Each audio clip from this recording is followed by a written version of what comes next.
Hello again, and welcome to Marketing with Purpose.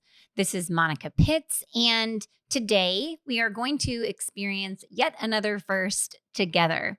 I had my first guest on a Facebook Live. It was Carrie Hopkins with Coyote Hill Christian Children's Home. And Carrie and I have done a few presentations together in the past for our local community, talking to nonprofits about how to promote their organizations online. And Carrie is really good at this. I love listening to the advice that Carrie gives because while I'm like the tech girl behind the scenes, she's the person who is boots on the ground doing it every single day. And she has done just a phenomenal job with growing the audience of Coyote Hill Christian Children's Home and like really helping push them forward into the new journey that they're on today, which is becoming a resource for people interested in becoming foster families. So they provide training and support to foster parents so that they can provide a safe and stable environment for children coming into care, which is amazing that they can take this mission that they've had for so long in their organization and push it out into the community and do even more good. So I'm so excited about this organization. And not only that, but every year, one of their staple activities, one of their staple fundraisers has been a pancake breakfast. And this year, their pancake breakfast, you'll hear Carrie tell the story, it got canceled like 2 days before. But Carrie, being Carrie, she did not give up. And boots on the ground, that lady turned it around and ended up earning 3 times more this year than she has in the past years with taking it online. So her story's a great one, and she's going to share with us what happened leading up to the event, how they shifted gears, and the activities that they did throughout the event to market it and communicate with their donors to make it the success that it became. Now, here's the challenge about it being the first, right? We did have a little bit of audio difficulty, so you'll notice that my voice gets bleh as I'm asking questions, but really my voice is not the important one. Carrie's the one with all the information and the story to tell, and I'm so happy that her voice came through loud and clear in this Facebook Live. So let's get to it.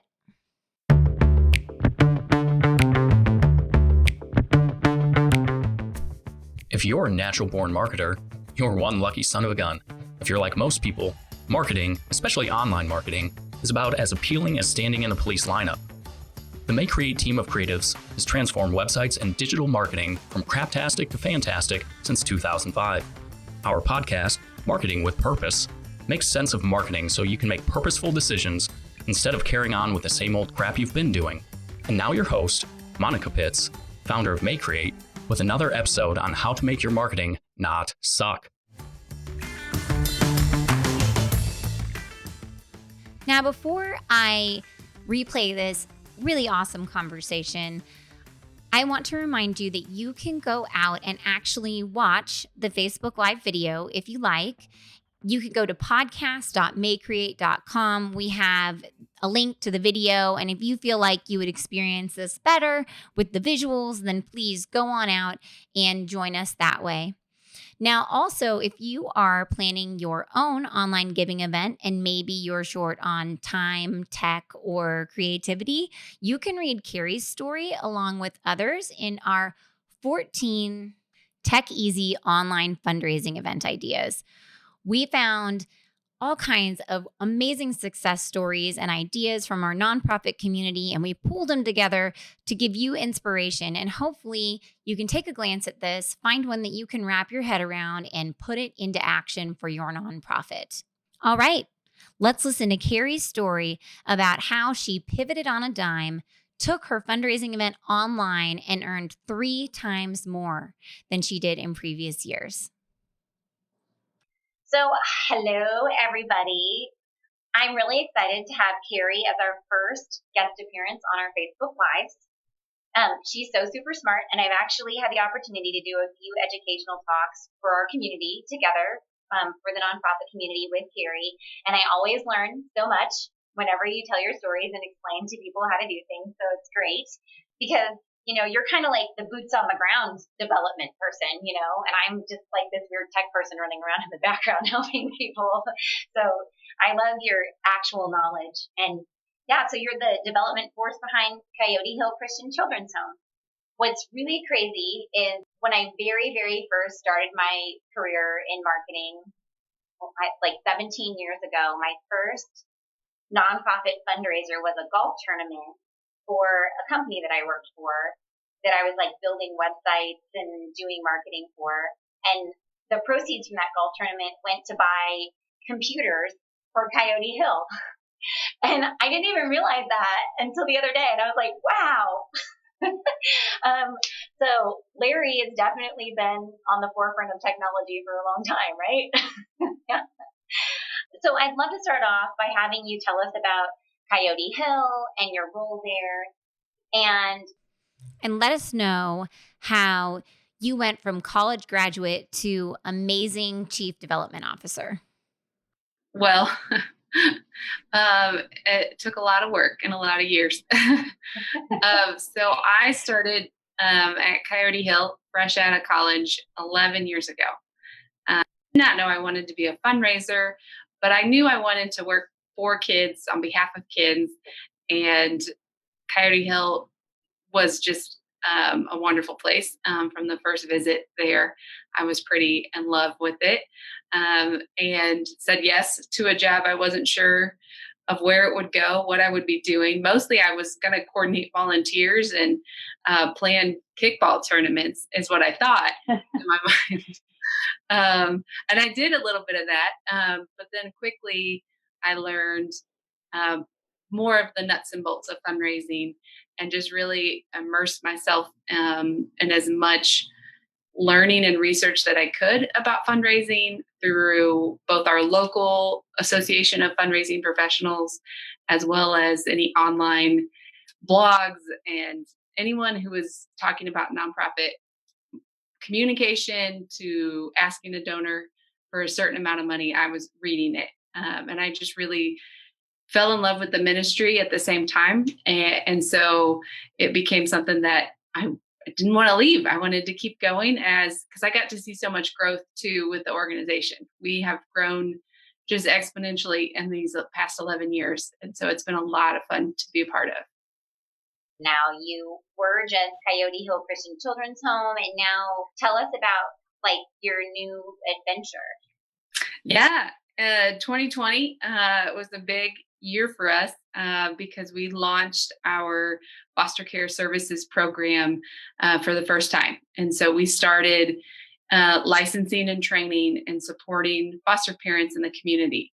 We have 35 new families just in 2020 so far who have gone through our license process and are currently starting to take children in their home. So we just have been overwhelmed by the response from the community and just to see so many families who were ready to step up and serve kids once we said, we're going to do this and we're going to support you. So that was pretty special. That is so awesome that you guys can do this thing that you're so very good at and now like push it out to an even bigger audience and help even more people. I actually just got goosebumps. Can you see them? Like they're standing up on my arm. So the reason for our conversation today was to share the success story of your most recent pancake breakfast. So recently I put out a Facebook post because we created an idea bank, 14 tech easy online fundraising ideas. When I put that post out, a mutual, like a supporter of yours and a friend of mine actually commented, man, Coyote Hill just did this really awesome pancake breakfast. And so I was like, ooh, Carrie, I want to hear all about it. So tell me about how you've been doing the pancake breakfast in the past and how like you usually market and run that event. Well, this is was our longest running event. It started 23 years ago. A small group through Memorial Baptist Church said, we want to throw a fundraiser for you and we can bake. So we're going to make pancakes. And so it just really started as their group making pancakes on a Saturday morning. And they just kept doing it year after year. And so it just kind of slowly grew over time. And typically we serve pancakes from 7 a.m. to noon. We promote it on online, of course, but in our newsletters and community calendars. We call our church partners and we say, hey, we're having this breakfast. Can you promote it in your bulletins? And then we also give anyone who plays Upward basketball some free tickets because they are playing there that day. And so it helps. Well, we give the child a free ticket with the hope that their parents will come too. And usually that morning we raise between $6,000 to $7,000 serving $5 pancakes. And so that's kind of been what we've done for the last 23 years. And that is still a lot of money to raise on $5 a pancake. You know what I mean? Or like, a $5 meal. That's a lot of people that you're serving for sure. Mm-hmm. Yes, that's awesome. We expect between 700 to 800 people that morning. That's awesome. That is so many people. That's so great.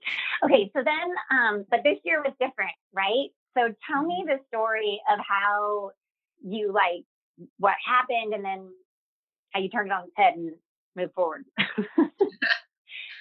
Well, the week of the event, so on Wednesday night, 3 days before the event was supposed to kick off, the pastor from the church called and just said, hey guys, what are we thinking?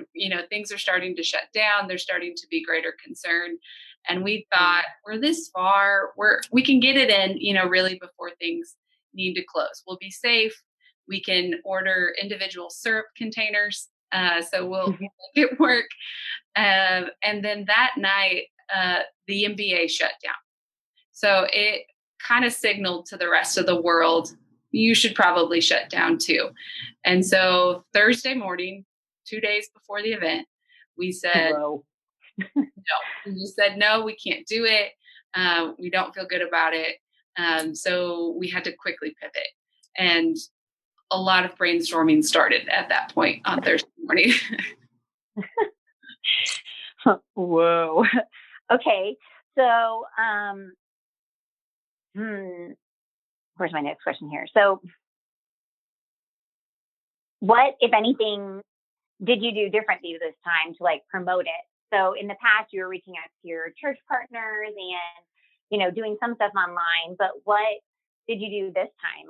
How did you get people to enjoy these pancakes, even virtually?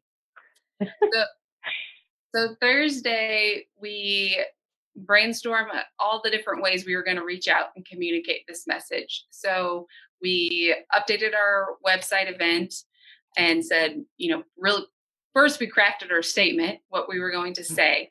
And then we put that on all the channels we could. So we put it on our Facebook event that was already created. Instead of just canceling that Facebook event, despite the event being canceled, we created a new image that just said moved online, and we used all those people that had already responded to the event to spread the word that we were going to be doing an online fundraiser in lieu of an in-person event. And then we sent an email out to our supporters with that information. We have to cancel. I think the day before we had sent an email promoting the event, and the next day we said, oops, well, actually, we're not going to do it. So that was tricky, but people responded really well. And we just made sure we were on the same page and we knew what we were saying, and we were just starting to spread the word as much as possible. And then the morning or the day of the event, how did that go? How were you facilitating that experience for people online then? So we decided that since we couldn't do pancakes in person, we thought it would be a lot of fun to encourage everyone to eat pancakes in their own home. So that's an easy thing to ask of people. And so we did a Facebook Live at 8:45. And so not too early, but we did that from one of our board members' homes. We showed them making their pancakes.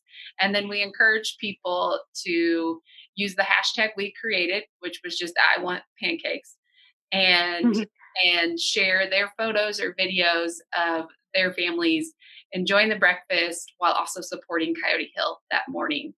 And through that and through the Facebook fundraiser, as well as the online donation form we had, and then also calling people, we were able to triple what we had made in previous years at the pancake breakfast. So amazing. And did people like respond and post and show their stories of their families making pancakes and everything like that?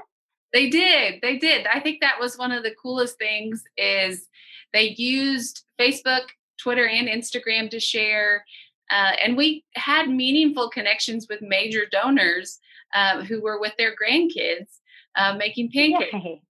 and sharing that they loved Coyote Hill and wished they could have gone to the breakfast.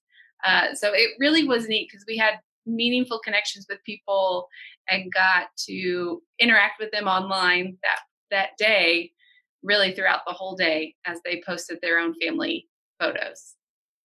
But like any um building of your like followings in any of your social networks because of it? Like, did you gain followers because these people were like sharing and stuff too? Like, Yes, absolutely. Yes. Yeah. And we noticed just followers increase, but also just engagement that day was very high. And it's clearly had ripple effects beyond what we even thought, because there are people out there who are now talking about it. And that just really makes us pretty happy. that's super exciting. And I've noticed like across the board, all of our nonprofits have had way more social interaction in these past few months. Like, I mean, just so many more people interacting with their pages and liking their pages. And it's exciting to see people get excited about their missions. And I'm glad that you're seeing the same in here. So I love it when I get to review data and it's happy. You know, I love happy data. So next year, let's say that you can do it live again. Do you think that you'll still incorporate like the online aspect of it, or have you even thought that far? We've started thinking about next year for sure, because well, even Roots and Blues is canceled, and that's a I few months know. away. And we, of course, at the beginning of the year thought, oh well, the fall will be fine, and that's no longer the case. And so really, even to plan an event next March seems a little premature. So definitely want to incorporate an online fundraiser. And we're still debating whether it will be completely online like this year, or if we'll do a Hmm. hybrid of an event. Yeah. So if okay, so one of the things that I want people to be able to hear in this story is like kind of the doability of what you guys pulled off. And so tell me a little bit, I call them marketing assets. Of course, you've heard me use these words before, but tell me about like how many people do you have in your organization, and like who helps you like pull this off and put it all together? And like, do you have a bajillion people on your email list or a small email list? You know, tell us about that. Okay. Well, we had 3 full-time staff members help in this moment to shift things. So they were, whether they were calling donors or creating the posts to share on social, we were all working on this together. And we have our part-time communications manager. She also helped create a couple of the images that we would use to Hmm. share. But it was pretty much the 3 of us who were doing the fundraising part of it. Hmm. So we were communicating with people via phone or email to secure some gifts. And we sent an email out to, it was about 1,300 people on our Okay. list Yeah. that we emailed. And we had a 30% open rate with but only a 6% click through rate, which was really lower than what we thought, because we mostly have Yeah. a much higher click through rate. And we still raised a ton of money through our email. So it was kind of shocking to see that. And then on our Facebook today, we have just over 4,200 followers. Back then, I don't think we had quite that many. I don't think we even had 4,000 when we were doing it just a few months ago. So that has significantly grown. Mhm. Yay! Okay, let me see what other fun questions I had. Okay, so what do you think was like the thing that maybe made the biggest difference in this event? Is there one thing that you're like, man, that was it? Mm. Well, you can't always recreate a moment. And we were right in the middle of the moment when the world was saying don't do events and stay home. And so there's the timing of it that we have to say give a little credit to, that we benefited from. But I can't say, because we really took a 3-prong approach. We did social media, we did email, and we did traditional direct phone calls, and direct email messages. And that is what doing all three made the difference for us. If we had just done Yeah, one, we would have made significantly less. yeah, Mhm. I could, yes. I mean, you can't just do one thing. It's like I'd love to be able to sell websites on my website without ever talking to anybody, but that's not how it works. You got to do all the things. Mhm. So, what would you say to other nonprofits who are maybe short on time or technology about running their own online fundraiser right now? Well, it's worth it. It is worth it to take the time to just try it. We tried our first true online fundraiser a few years ago on Giving Tuesday, and we used Facebook because it was free and really easy to set up. Just extremely easy and completely free, and you get 100% of the donations. There's really not a better way to kind of dip your toe into this because it's so socially motivated. So many people are on Facebook, as we know, and so it was a great first try for us, and that gave us the confidence to try this again because we knew we could do it, and then so we could add in the email and we could add in the direct phone calls. It's just worth it because it's just where your people are, and it's finding ways to talk to them as real humans. There's something special about being able to show a video, to even I've done more video text messages, thanking people even, and that has been a very new thing for us. But it's just another personal way to connect with someone, even through a video screen. That is special, and it still feels like you're connecting with them.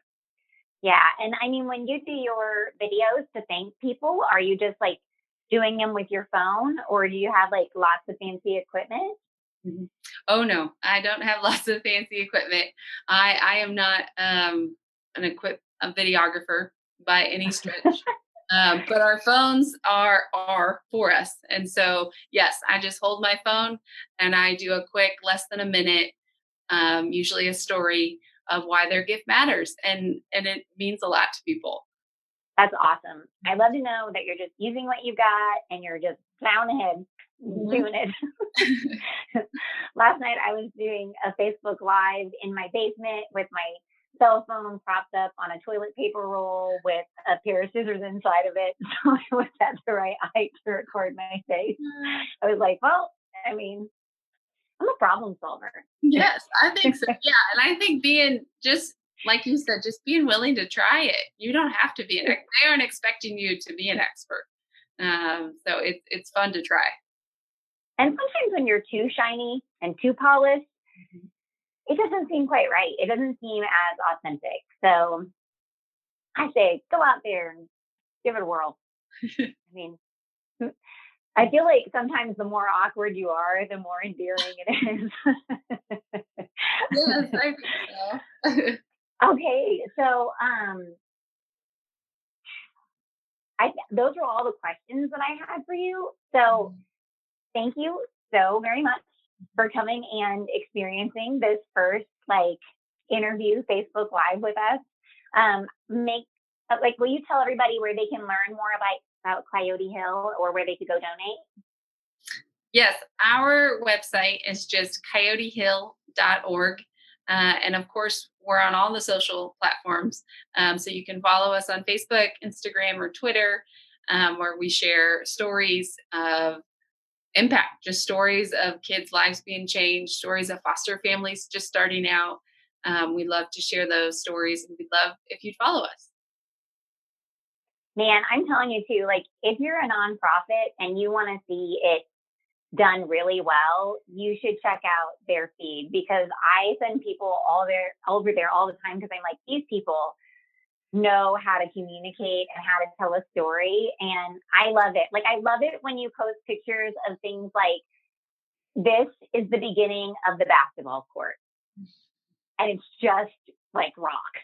I'm like, yes, it's going to be a basketball court. That's so cool. But he just do such a great job of it and telling the story, even with those simple things. And then with the more, in-depth stories as well, that I think that you do such a good job. It's great to watch. Isn't Carrie great? I told you were going to love her story. So thank you so much for Carrie coming on and being our first Facebook Live.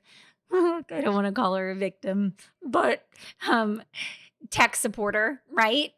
and I'm so happy that she came and shared her story. I thought about not publishing this at all because I'm such a perfectionist, but her words were so awesome, and her success story is just so very real, especially in this current era that we're living in, that I wanted to make sure that I got it out to everybody who needed to hear how incredibly possible it is to switch gears and make some quick changes and run a fundraiser online and allow people to hear how incredibly generous people are right now with their donations. So don't give up. It is totally possible for you to fundraise online. It really is. So if you are thinking about running an online fundraiser right now, don't forget you can download 14 Tech Easy online event ideas for fundraising and read those other stories. Find an event that you can wrap your head around and put into action for your nonprofit right now. And if you would like to see our Facebook Live, you can go out to podcast.maycreate.com. There's a link there to the video. And if you're looking for more interaction, you can also join us in our new Nonprofit Marketing with Purpose Facebook group. So please join, interact with other people. We want to share successes, we want to share challenges, and we really just want to support each other in our marketing journey as we all navigate this, online craziness, right? So thank you so very much for your time today. I really appreciate it. And as always, I know you've got other things to do. So with these thoughts and inspiration, go forth and market with purpose.